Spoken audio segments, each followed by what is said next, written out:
Mo. Today I want to talk to you guys about my particular take on Emerald Steel and why I decided to take it to Seattle. Let's get into it. So these are the 60 cards I took to DLC Seattle. If you're looking at it and you're familiar with the normal Green Steel deck list, the Zan deck list, the Zach Bivens deck list, you might see that mine's a little odd. This plays a little almost more like a mix between Green Steel and the Emerald Amethyst deck I took to Vegas in a weird way. Let's go over just all the cards, and then we'll talk about the individual card choices as we go on. So I have 2 of the 1-drop Clarabelle, 4 Diablo, 4 more, 4 Ursula, 2 Anna, nothing weird there, 4 Big Diablo, 2 Kit Cloud Kicker, here we get a little change, 4 Ursula Deceiver of All, 4 Pete Game Referee, 3 Cricky Lucky Cricket, 4 Beast Tragic Hero, 4 Tinkerbell Giant Fairy, 3 Clarabelle Light on Her Hooves, 3 Sudden Chill, 2 Hypnotize, 4 Let the Storm Rage On, 4 Strength of a Raging Fire, and 3 Hidden Cove. I felt like this deck was well suited to take on anything in the meta, especially including the mirror, but also I felt like it was strong enough into red-blue to feel good about taking it into the event, because those two are what I expected to play the most, and spoilers, they were what I played the most. So, let's address the elephant in the room. Why not Emerald Amethyst? It pained me.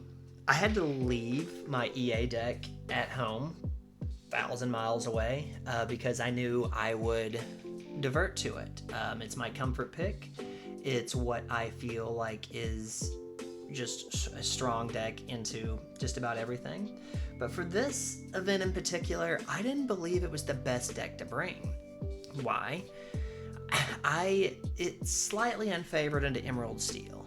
I won't go as far to say it's 45-55, but it's definitely not 50-50. It is a hard-fought matchup that requires you to play darn near perfect, and your opponent can be a little bit on the sloppy side and still just outpower you in the long run. Not a fun matchup, especially looking into one of the most, represented decks I expected at this event. The meta changes post-Vegas were not super friendly to us.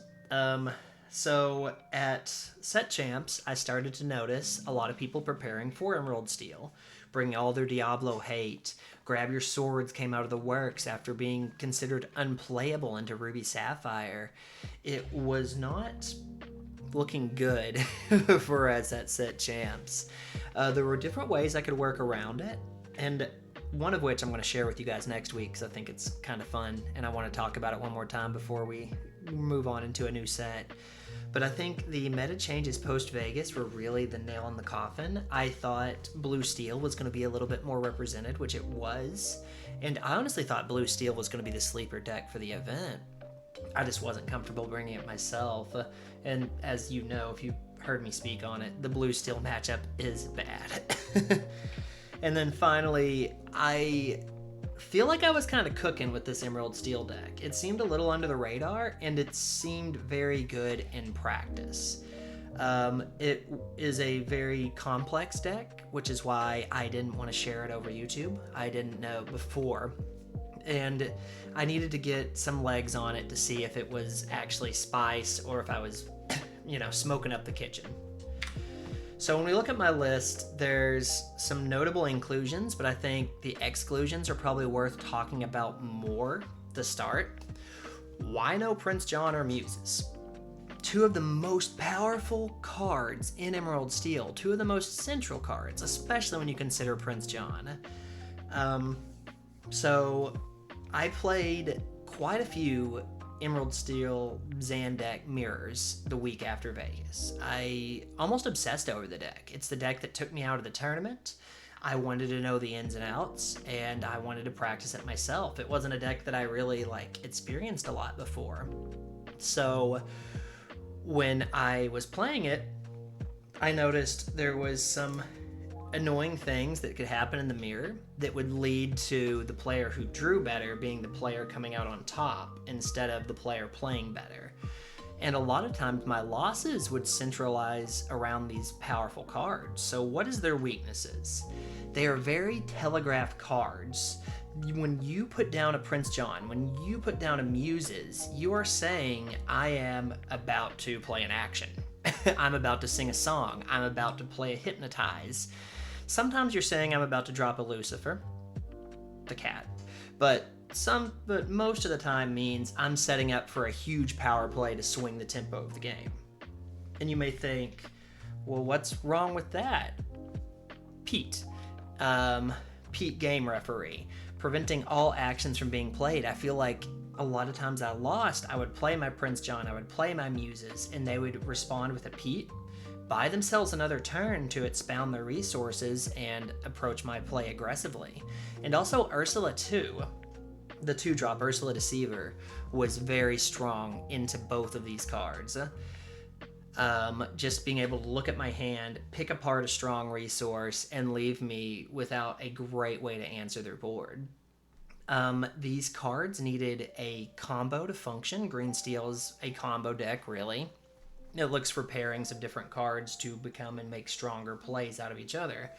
In a lot of ways, like Emerald Amethyst. But the problem with this is a lot of these cards, like, I don't want to get my hand ripped and then draw a Muses as I'm staring down 3 Prince Johns on board. I wanted just something, a better top deck. I wanted something that could bring me back into the game. If I drew a Prince John after Ruby Sapphire just wipes my board and they're starting to take over the game, I want something better I can draw. And just looking for more control over the mirror, because I knew the mirror was going to be one of the most played games. So, why did I play discard at all? I feel like we needed a path to beat red-blue consistently. That deck's insane. It can do just extremely unfair things. But if you think about it, and you take their perfect turn 1, 2, and 3, turn 1, they want to play a 1-drop item, usually a Popsicle. So they're going to start the turn with 7 cards in their hand, ink 1, go down to 6, play a Popsicle, go back up to 7. Easy. Next turn, they're going to ink 1. They're going to draw 1, ink 1, play Tipo. They're going to start using their hand to ramp their inkwell up. And they have some very vulnerable moments, especially if you're playing Clarabelle 1-drop and can destroy their items and keep them top decking before they make it to that crucial 7 ink turn, 7-8. If you get them top decking before that, you've pretty much got the game on lock. It's a generically strong line on the drop. I mentioned this when I went to Vegas, but it's a best of 2 format. You need to plan for a way to consistently win going second. And if you're playing discard, that's a route. Whenever you have 8 cards in your hand to your opponent's 7, Sudden Chill is stronger, especially when you get them down to 2 or 3 cards and they're hanging on to that Brawl, they're hanging on to that Hiram, and you can just start making them make the hard decisions for you. It's so powerful. And then speaking on that, trading resources 1 for 1 in different game states is insane. You get them down, they get to 8 ink, and they have 1 card in hand, and you have a Hypnotize or a Sudden Chill, you make them discard that Sisu that was going to wipe your entire board. You take over the game by saying these resources that typically could not trade for a Sisu. I don't know another 2-cost card in the game that can trade for a Sisu. But this one can before it even has the impact of it. Discard is not an easy line to work, especially when we're talking about playing Clarabelle in the same deck. There's a lot of times where you have to be very malleable. You have to be very flexible in your adapting your game plan to what your opponent's going to do. Bringing Emerald Amethyst to Green Steel. So I couldn't just play Zan's list. I couldn't just go in with 60 cards that were going to be the strongest deck. I needed a little bit of something to give me an edge there, because I just didn't want to be in a situation where my opponent powerhouses me out of the game with just better draws. So enter Cow. Clarabelle allows you to play the game recklessly, and this is something I've mentioned in Emerald Amethyst, but whenever this card's online, all of your cards obtain a special ability that says, when this card is played or inked, you get to draw a card. You get to play your resources and throw them out there, and don't worry as much if you're going to get Be Prepared, because they all give you draws, and if your opponent does not have that out, you just take over the game entirely. Clarabelle's very troublesome for the mirror. Green Steel's not the fastest deck to take you out. If you get 2 where you can shift 5 or just hard player for 7, sometimes she just swings the game entirely back in your favor. A 5/6 body is nothing to scoff at either. Outside of double singing Ursula plus a huge board already, there's not a lot of answers to deal with this card in one turn super easily. I guess you could sing and then Anna her off the board, but either way, the stats are troublesome. She punishes passive Prince John play. There's a lot of times where your opponent's just going to play John, and if you're not exerting a lot of pressure, they may not even discard you until they play the second one. They want to take you out of the game in one big move.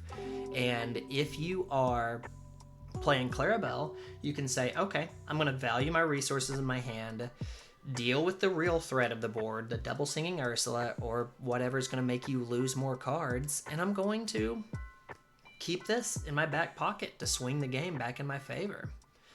It gives better top decks in general. The mirror match is very scrappy. There's a lot of times where both players will be on little to no resources.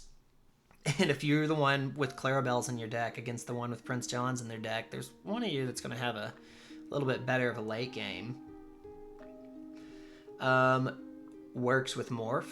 So, you know, you just have your shift lines throughout. I think with Morph and the Clarabelle 1-drop, I had 6 different shift targets for Clarabelle Light on her hooves, which kept her alive throughout a lot of the game.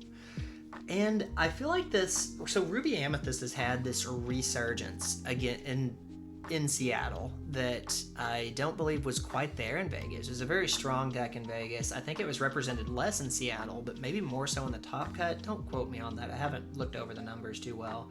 But it was a factor going into the tournament. And all of these Finders Keepers decks and everything else they were doing, it wasn't the easiest matchup that I was finding. Until you play a Clarabelle and she just demands attention from them. If you get her under Cove, even Maui doesn't just answer her super easily. It's just a powerhouse of a card that completely changes the way you play the game, especially in a deck like Green Steel. All my Emerald Amethyst homies know I love this card. So the other big thing about my deck is I really focused on character-based removal. I was not on muses. I needed a way to control the mirror because the muses are cracked in the mirror. They're absolutely nutty. But I didn't want to be just destroyed by Pete. I knew there was a lot of Amethyst Steel popping up and just different variations of Steel, and I didn't want to lose the game to Pete. So character-based removal plays around Pete and Ursula too. It deals with Diablo decently, so you have all of the other ways of dealing with Diablo as a typical Green Steel. You can strength it, you can storm it, whatever you need to do. You can put your own Diablo in Cove and take theirs out, which is my personal favorite, but Kit Cloud Kicker gives you another low ink way to just get them off the board. And if they're going to spend time playing Diablo, great.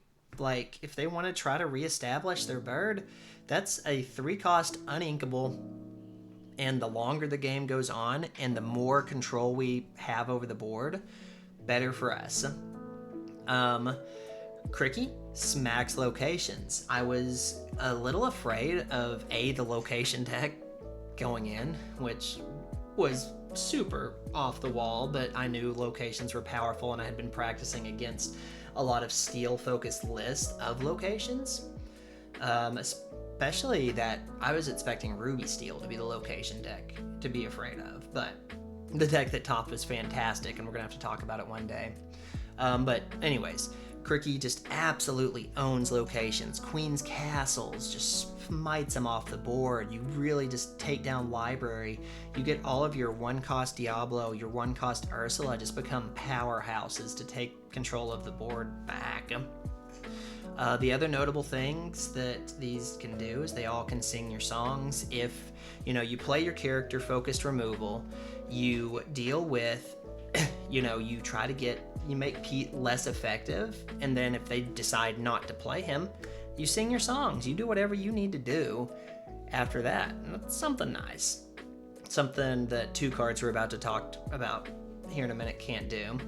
And these also give just a huge amount of pressure against blue, mostly Cricky and Tinkerbell. They require a Be Prepared or a critical mass of ice blocks to really be able to take out of there. I sealed the deal with so many games just by playing a Cricky and putting it in Cove, and it's just so hard to answer by itself. It's almost always going to get you 3 lore. Not always, but a lot of times. But yeah, I thought this route was absolutely fantastic going in, and regret absolutely nothing about it. So, another 2 notable cards. No Bruno / You're Welcome. I have no non-damage base removal when entering the tournament. Tamatoas are just dancing all over the place with this. So these are great cards. Obviously, both I heavily considered. But Bruno without John does not feel that great to have to play. If I'm singing it with a beast, sure. But there's a lot of situations where it just becomes a expensive, inkable Mother Knows Best, which is not a bad card anyways. But if you don't hit the target out of their hand that you're wanting, there's a lot of times that it can end up being really difficult to deal with that target in the long run. So I decided was not going the Bruno route. And You're Welcome generally feels clumsy with our game plan. I was leaning more towards You're Welcome because it has such a synergy with Clarabelle that's kind of insane, but giving your opponent 2 cards in this meta and starting their turn with 3 fresh cards is a hefty ask, and I just couldn't do it this time. I felt like Crickies would give me the coverage over locations that I need, and I also just was not feeling that hype on Bruno. I feel like Tamatoas could be answered with Ursula double singing, with Cricky swinging into it, with Anna. But at the end of the day, if a Tamatoa is questing on me and already establishing that pressure, it was probably already going downhill anyways. Let's get into some matchup guides. Let's start with the mirror, which is the reason why we're playing this deck, the reason why we're not playing Emerald Amethyst in this particular event. So when you're looking at the mirror, you have to kind of assess your threats in a reasonable manner. And a lot of times you have to adapt depending on what is on the board. But just the one thing to remember to keep close to your heart, if you're ever finding yourself in the green steel mirror playing this particular deck, Ursula 3, Ursula Deceiver of All, is the biggest threat. She is what rips your hand into oblivion. She's what turns their songs into just an absolute destroyed board state. If you have the choice between taking her down and taking Diablo down, you always take the Ursula. Almost always. It is a terrifying card, and generally the player that plays around her the best, has the Pete save for it, or has the removal for her, is usually the player that's going to win. A lot of times people say Diablo's the card that controls the mirror, and Diablo's insane. Don't get me wrong. But with our particular build, the only thing that would take us out of the running faster than anything, if they have a Diablo, we can answer it over time. We can answer it as we see our songs, as we see our removal. Ursula can take the game out of our hands so fast. If we don't make it to 5 ink and we're already top decking, the game is probably lost. We have to keep that in mind in a lot of situations and keep extra cards back. Don't play cards for no reason. It's huge. So I mentioned it already a little bit, but Diablo can be answered in a timely manner.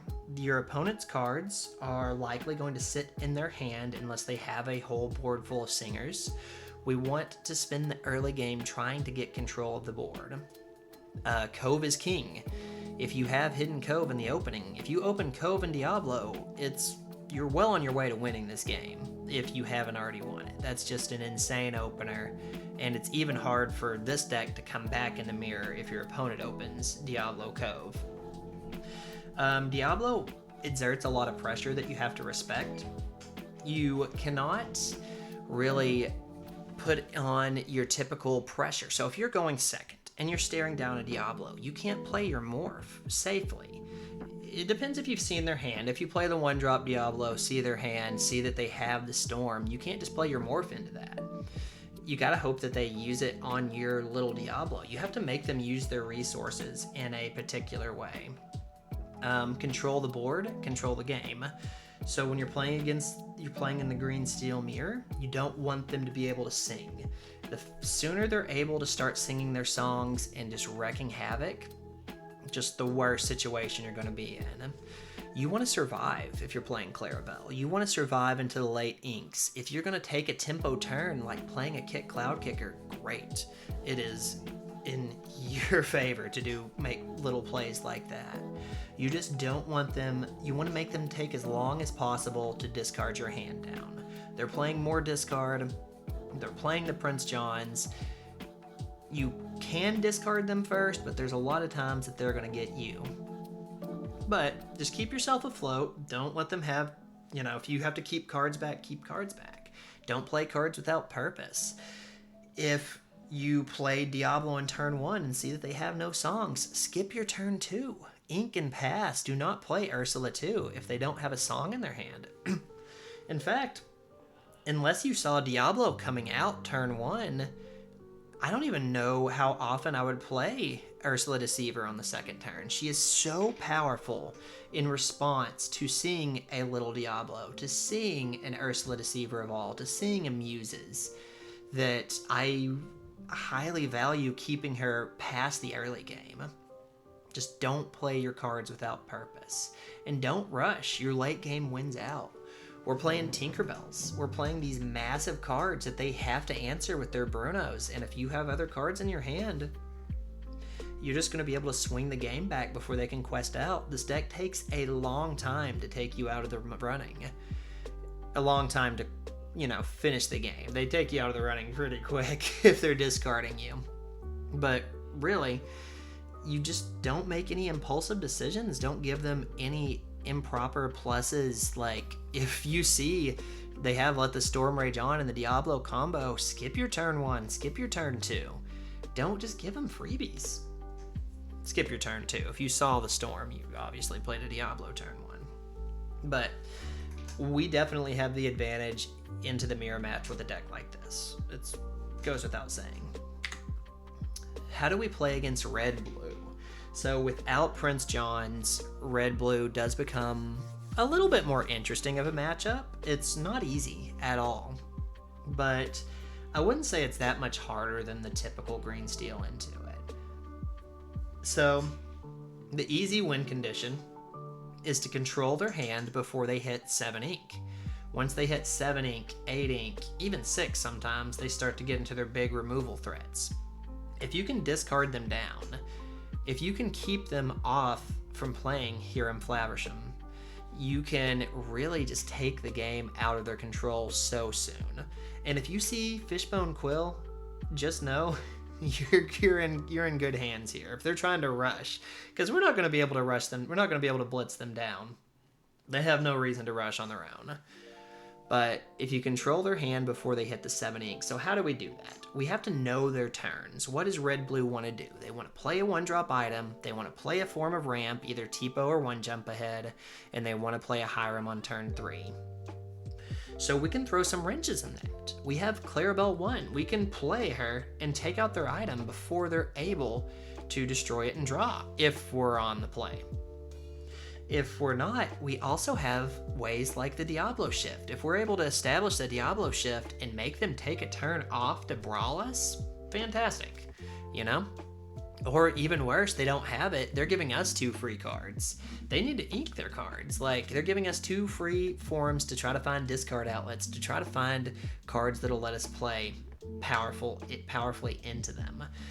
Know their ink breakpoints. Know what a shift Sisu on 6, what a be prepared on 7, or a hard cast Sisu on 8 will really do to you. So Hidden Cove is an interesting card in this matchup. It gives you a lot of power. It keeps your Diablo from being brawled. It keeps a lot of things out of Sisu range, but they also have Ice Block that can just kind of neuter that sometimes. But like I said, if you just make them take turns off to deal with what you're doing and consistently can keep doing that and don't run out of resources, we have answers to their Hiram. We have answers to their items. We can even, I bounced him back to hand just so they had to cast him for 4 again and take a turn off just to draw. Little things like that. You don't waste any time at all with your quest. You need to put pressure on them ASAP. If they're at 4 ink and you're staring down a Hiram and you get to shift your beast, if you're not out of cards in your hand, I think the correct play is always to quest, you know? Sure, they can ink and play Maui. Absolutely they can, but that's a better play for you in the long run than them playing an item, popping it, drawing more removal, drawing more ramp, and pushing you out of the game. So I do think, and if they wanted to send their Hiram to stop your 1 draw, you get to take their Hiram after. And if they don't have draw, they do much worse than you do in the earlier stages of the game. Don't waste time. If the game goes on, the longer the game goes on, our win rate goes down like this, and there's just skyrockets up. If every game lasted 20 turns, Red-Blue would just be unstoppable. You have to make your highest percentage plays sometimes, and sometimes that involves playing into a card like Be Prepared because it doesn't lose to one of their singular removals. So say they're top decking, you're at 17. Sometimes the correct play is to put them out on the board. Say if they draw the Be Prepared, you're toast. But if they draw a Medusa, if they draw a Maleficent Dragon, some are on Lady Tremaine, a Brawl even, it's not going to be as impactful. And determining the highest percentage play isn't the easiest thing to do. And sometimes it just says, hey, I got a 60-40 here. I got to take the 60, and sometimes you get burnt, and that's okay. That's okay. As long as you're making the best choices throughout the day, I think you'll be better off in the long run, and the results will show. Overall, Red-Blue, not a overly easy matchup, but not a bad one. In the main event, I went 3-2, and if you go throughout the entire weekend, I think I went 6-3 against Red-Blue, so not bad numbers, but some of those games had higher quality than others. The biggest thing that can get you in Red-Blue is if you don't find your pressure in the early turns, and this is a weakness with typical green steel as well. If you don't see any 1 or 2 drop and they get to just play their game, and the first time you're interacting with them is when Hiram Flaversham's on the field, you're in a bit of a rough spot.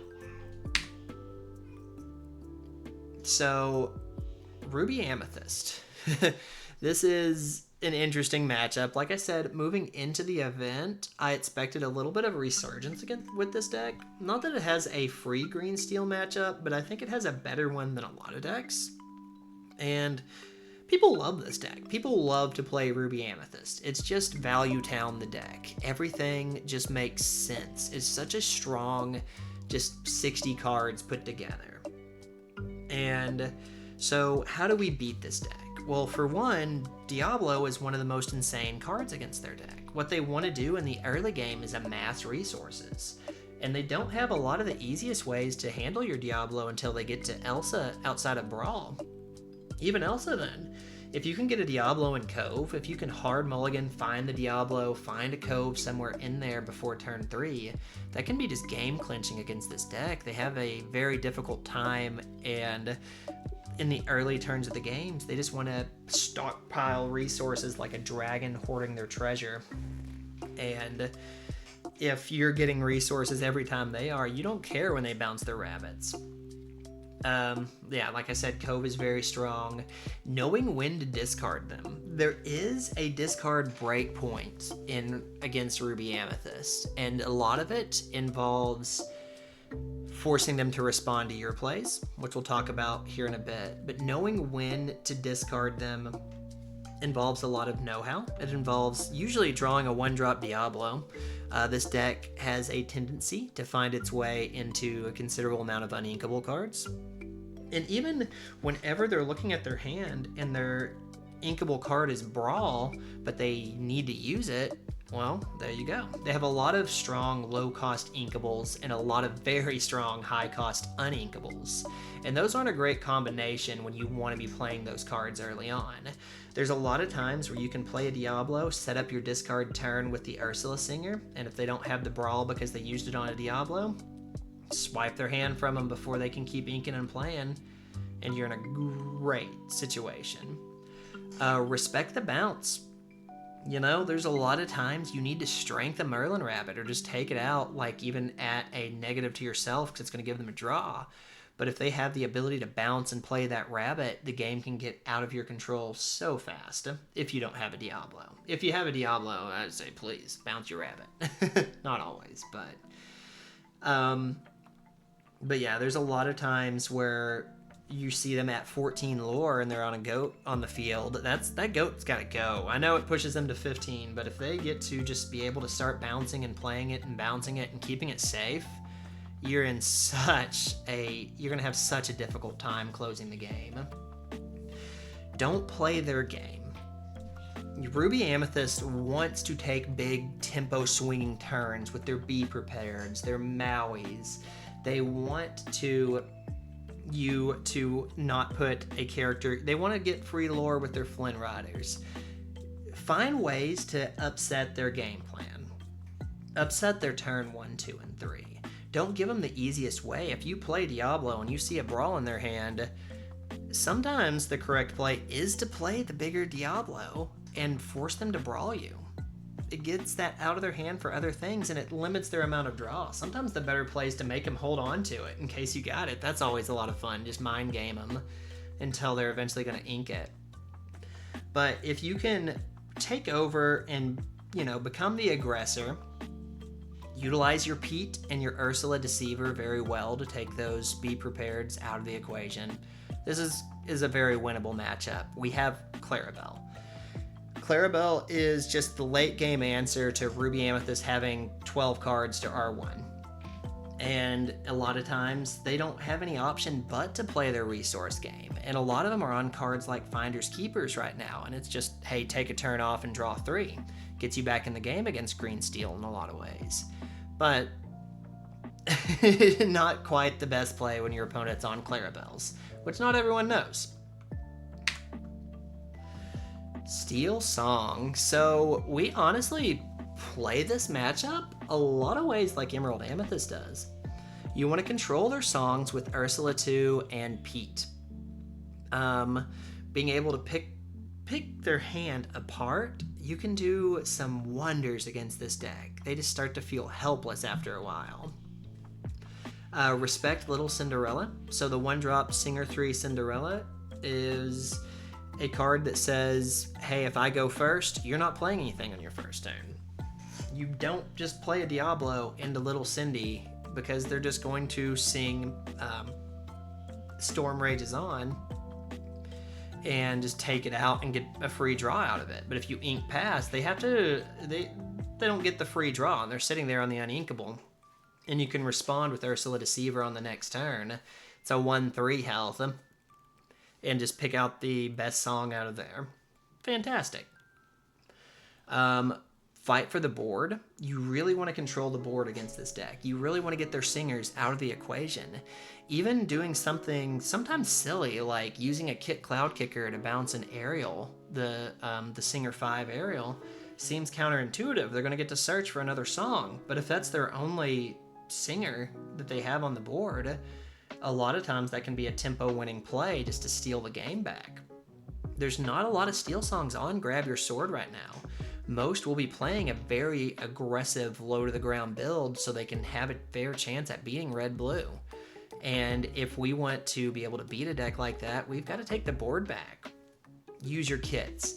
Use your just anything, your songs in the early game. Just find a way to survive And in the late game, we have monstrosities like Tinkerbell, Giant Fairy, even Clarabelle just swinging into him.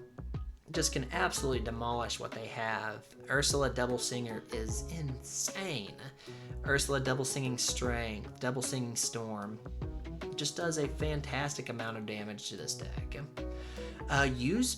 When you play Diablo, the 1-drop, Baby Diablo, Baby Bird, you really want to use that information because you're going to be able to telegraph their turns pretty well. You can see things like, oh, they have the Queen Shift. They may sing a whole new world on turn 2. They may not. You can use this information to play around everything they're going to do. You can use it to see if you're even able to play a character before you get an Ursula on board. Just definitely respect the value that Diablo 1-drop gives. Pete's insane. You can just stockpile Pete's for the late game and play them turn after turn after turn and just keep going sideways, and they just don't have a way to play against you. They don't have, outside of Stout-Hearted, which I think a lot of them have dropped, they don't have a great way to control your board without their songs. Something interesting, this isn't the hardest matchup. It can be, it can be closer to 50-50 than I would like. No, it's not 50-50. I would say 60-40. But if you have a Diablo turn sideways and they decide to play a whole new world, if you see a Pete, even if you don't, I generally am going to draw 14. Like, I am generally going to just take as many cards in my hand, because if I see a Pete, I see the Ursula, I see anything to keep them from playing another one, that's just so many resources. I can just throw my weight around with all the cards in my hand and come out on top just because of it. I see a lot of people say don't draw that many off Diablo because you may get punished by another wheel, which is factual, but we have more ways to stop it than most decks. And it's hard to say, like, if there is a stopping point, because if you have 14 cards and don't have a Pete or an Ursula Deceiver, you could be in a bad way. But you want to keep drawing until you see one of those cards. And if you see one, you might as well keep drawing because you play that and the rest of your hand's safe. I don't know. It's an interesting conundrum, but definitely is kind of a fun matchup, if anything. All right, so let's talk a little bit about my time at Seattle. Day 1, so the Friday event, I went 4-2-2 and I believe bubbled out. I didn't get any prize tickets. I don't know if I was on the bubble or not, but 4-2-2. Playing not this exact same list. I didn't have the Crickies in. The Crickies ended up being a last minute addition for 2 You're Welcomes and 1 Sudden Chill, because I lost, my 2 losses were against Ruby Amethyst, believe it or not. The deck was proven to be very difficult for this variation to take down, and there was a lot of times that I wasn't playing it really properly, and that held me back a little bit. The main event, I ended at 38 points. Not a lot to talk about. I went 3-2 against Red Blue. My 2 losses against Red Blue, very well played by my opponents. 3 of the 4 games, I didn't have a 1-drop or a 2-drop. I had to ink pass, and was just at their mercy by the time we were both able to play the game. And my 4th round was hilarious. I was against an opponent, and I opened up the Diablo combo. I was like, oh my gosh, I feel powerful. And I draw, and I ended up drawing 3 Let the Storm Rage Ons off of my Diablo, and I was just sitting there with this card, and I'm like, this is near worthless. I ended up using all 3 to take out the Hiram, which just like, I just wanted the cycle, wanted the draw. And by the end of it, my Diablo just didn't even really get me there. I ended up drawing 3 storms into, I think, 2 strengths without the board. I just didn't have characters to play. It was a little bit of a statistical anomaly of a game, but I like to take my losses constructively and say, could I have mulliganed differently? If I mulliganed 6, could I have done 7? Or I don't even remember if I opened the Diablo combo, but if I did, could I have potentially let other things go to have a better chance of getting a character? I don't know. It's weird. What did I go? I went 2 wins, 1 draw on mirrors. Was that right? 2 wins, 1 draw on mirrors. Yeah, that's right, because that's 8 games. So the 2 wins, basically my deck did what it was supposed to. The 1 draw I need to mention, and shout out to you, Nintendo. It was such a fun game. I come off of back-to-back losses. I am demoralized. I am sad boy. And I get to see that my opponent's Nintendo. We met, I think, earlier that day, maybe in the event the day before.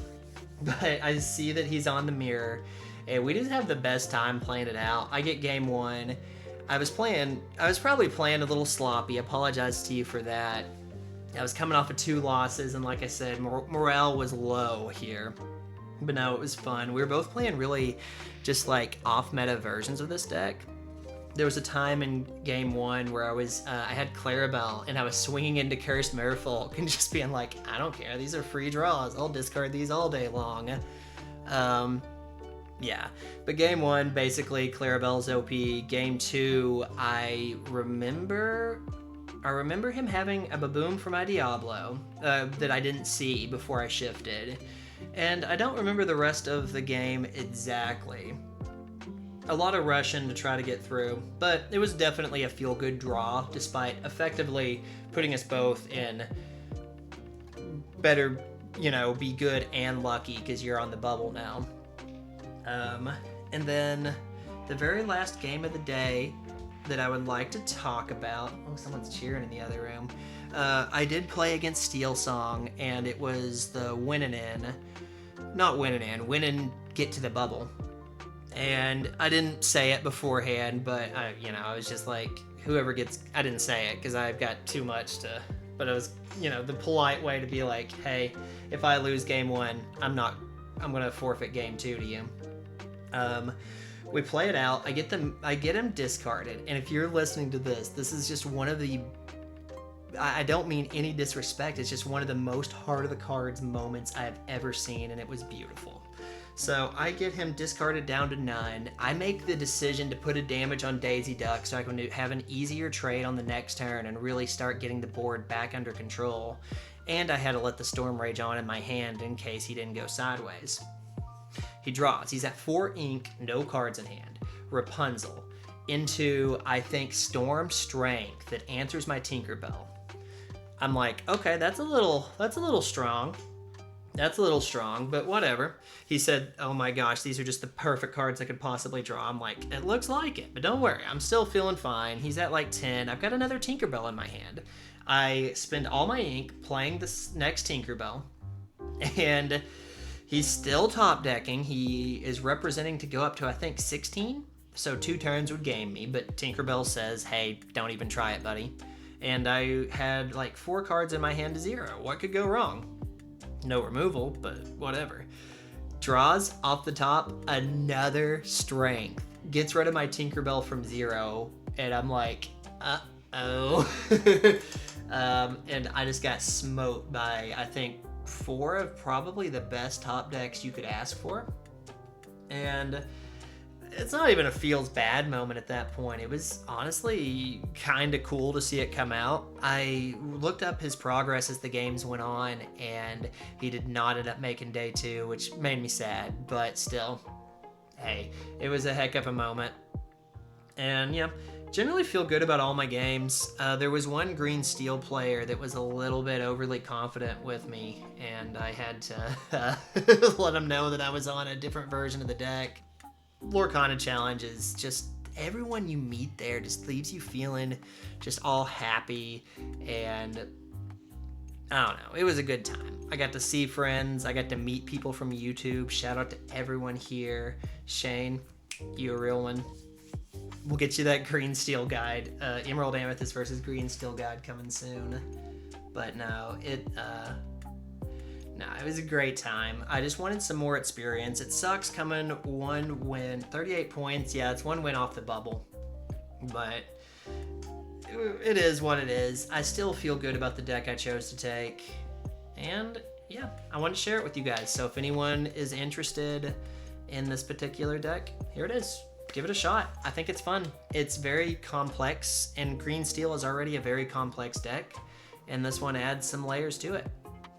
Yeah. All right, look, boys. I know you're disappointed I didn't bring you this past weekend, but just know, if you'll have me back, I'd do just any... Oh. Sorry, guys. I didn't know you were still here. I definitely wasn't talking to cards or anything. No. Hey, thank you so much for watching the video. If you enjoyed, let me know down below. And, you know, future's looking bright. We got some really cool stuff coming in the next set in Azurite Seas, and I'm so excited to talk to you guys about them, especially all my Emerald Amethyst fans. Until next time, peace.